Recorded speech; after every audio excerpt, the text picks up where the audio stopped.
Hey, what's up? I'm Ashley. Thank you for watching this video.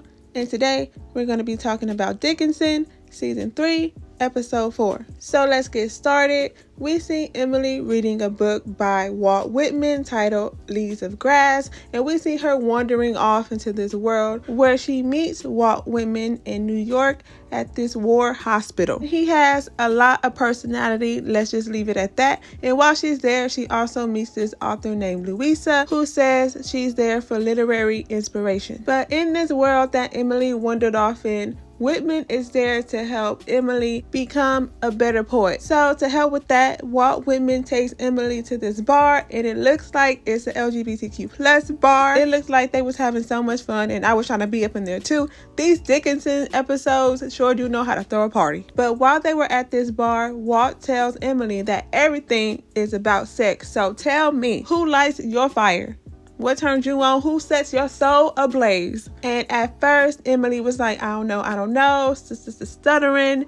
And then Walt was like, come on now, you gotta know, so tell me. So then eventually, Emily was like, Sue. He was like, okay now, who is Sue? And Emily got confused. She didn't know what to say. She was like, Sue is my friend, my sister. And I said, hold up, girl. Sister-in-law. Don't forget the in-law after that. Ain't no incest over here. But did they say that back in the day? I don't know. Anyway, but then that's when Walt was like, and lover?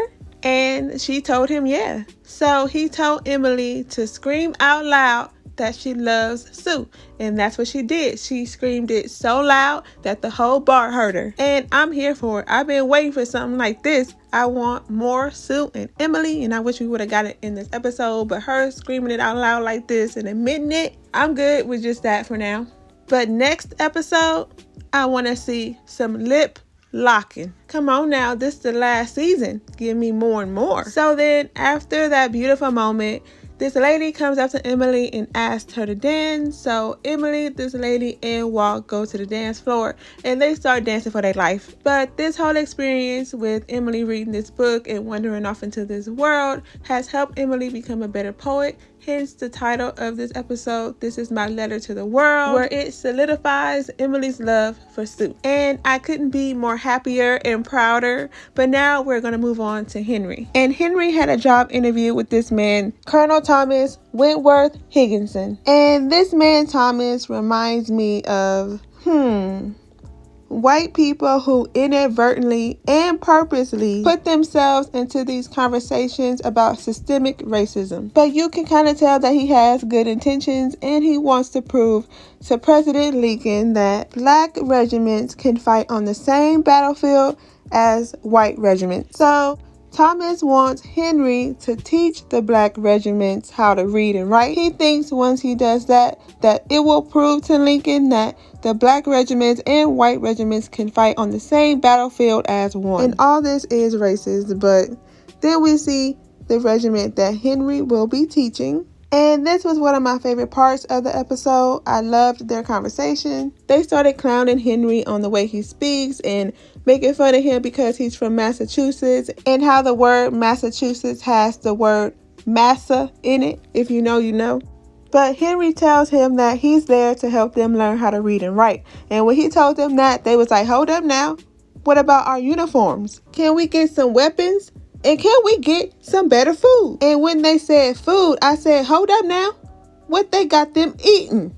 Because I don't play about my food. And they was telling him that they don't get paid equally as the white regiments. And I'm like, some things just never change. They can't get weapons until they can prove themselves, which is more racism. And since they can't have weapons, they just have them out there digging holes in the ground until they can prove themselves. So they asked Henry, can you do something about that? And Henry told him that he will go and talk to Thomas about it. So we gonna see what Thomas say. He say he about that life. He say he with us. He supposedly want us out there on the battlefield too.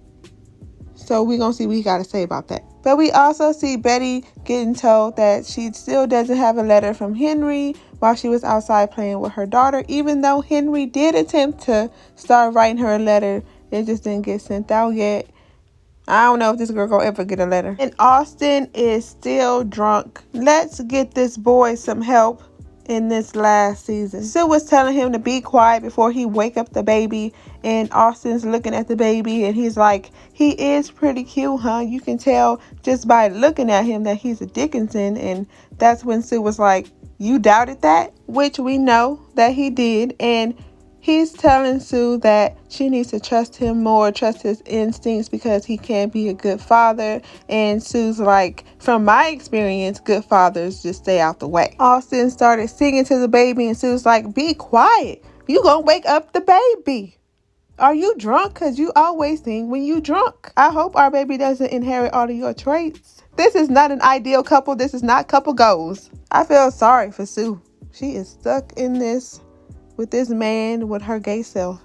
I cannot imagine. I want to see Sue and Emily running away like Sue wants them to do, so Emily can be Uncle Daddy to this baby, because that's what Sue wants anyway. She wants Emily to be this baby's father. But now Mrs. and Mr. Dickinson are inching, and it's all because of Vinny. At first they blamed Maggie for it, but when Vinny came walking through that door covered in mud with a rake, she told them that she buried herself alive to see how the brave soldiers felt when it happened to them. And now she's sleeping in the barn outside with the horses. So she's bringing in fleas, which is why she got her mama and daddy inching, blaming it on Maggie, and got Maggie scratching their back. I salute Vinny, but that's not for me. And that's about it. Let me know your thoughts on this episode. And don't forget to like, comment, and subscribe if you want to see more videos like this.